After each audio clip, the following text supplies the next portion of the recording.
What's happening in Surrey's rental market right now is about to quietly reshape home ownership here for years, and most homeowners don't even realize it yet. Stay with me because the real impact isn't investors, it is regular homeowners who depend on rental income just to stay afloat. If you live in Surrey, you own a property here, or thinking of buying or selling, hit the subscribe button right now because what I'm about to explain affects your mortgage, your property value, and your future options.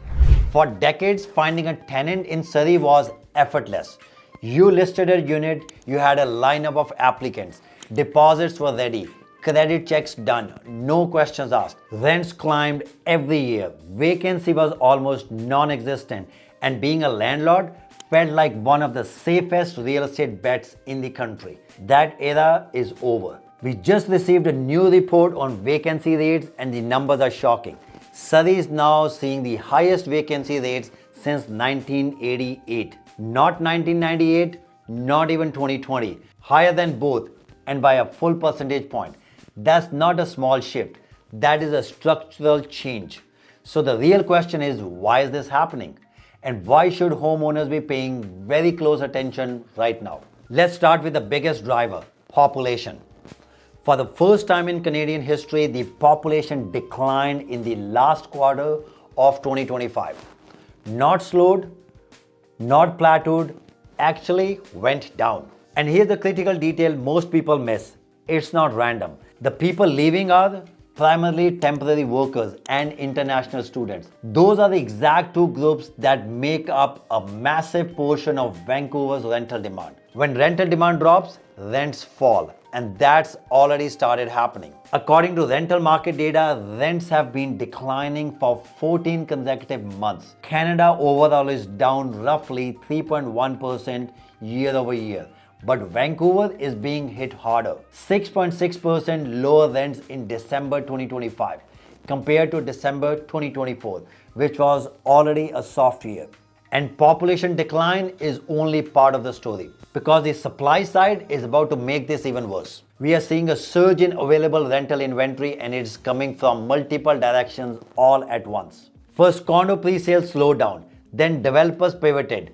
Instead of building for sale properties, many are now converting projects into rentals. Entire strata buildings that were meant to be sold are being turned into purpose-built rental buildings. And these aren't future projects. Many are hitting the market right now. Some of them are struggling to fill units. So what do? They offer incentives, free rent, discounts, move-in bonuses. That doesn't just affect their buildings. It drags down market rents across the board. Second, short-term rentals. With the crackdown on short-term renters, thousands of former Airbnb units are now competing in long-term rental markets. Same units, same owners, completely different supply dynamics. So now combine this together. More inventory, fewer renters. That's how you get rising vacancies and falling rents. Now here's where most people get this wrong. They think this only affects investors. It doesn't. Recently, I was touring homes with a client relocating from Calgary. They were shocked by one thing. Almost every detached house had a rental suite. Many had two, authorized or unauthorized. Basement suites, laneway homes. It was actually difficult to find a house without a rental suite. And that's because here in Surrey, rental income isn't a bonus. It is baked into the system. Mortgage helpers aren't optional for many buyers. They are essential. This is uniquely a Vancouver and Toronto phenomenon. So guys, when vacancy rises and rents fall, homeowners feel it immediately. Harder to find tenants. The rents are lower when you find a tenant. More competition. And that is also from developers, from former Airbnb units, and from other homeowners who are willing to undercut just to get someone in. It is becoming a quiet race to the bottom. Now, if you're the tenant, this is great news.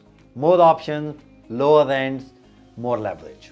But if you're a homeowner relying on rental income, this is painful. And before someone says, these are $1 million homeowners, they will be fine, you would be surprised. Many of those homeowners rely on rental income just to cover their mortgage payment. Can they handle 1 or 2 months without rent?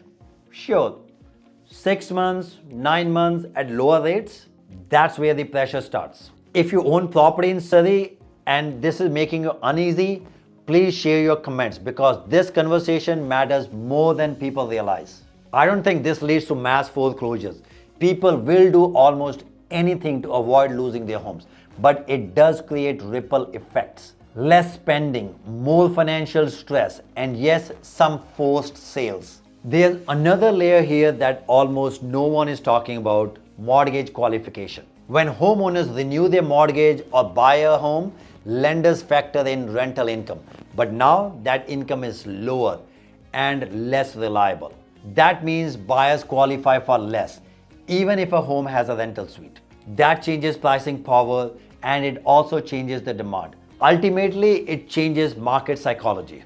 And this doesn't resolve quickly. In fact, I don't think we have seen the worst of it yet.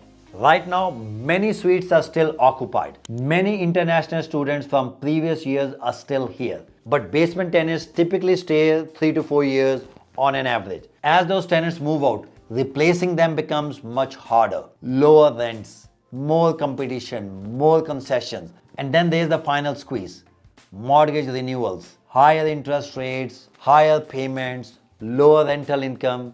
That's how people become house poor. The irony is, the newest homes are the most vulnerable. Older homeowners often have mortgages mostly paid off.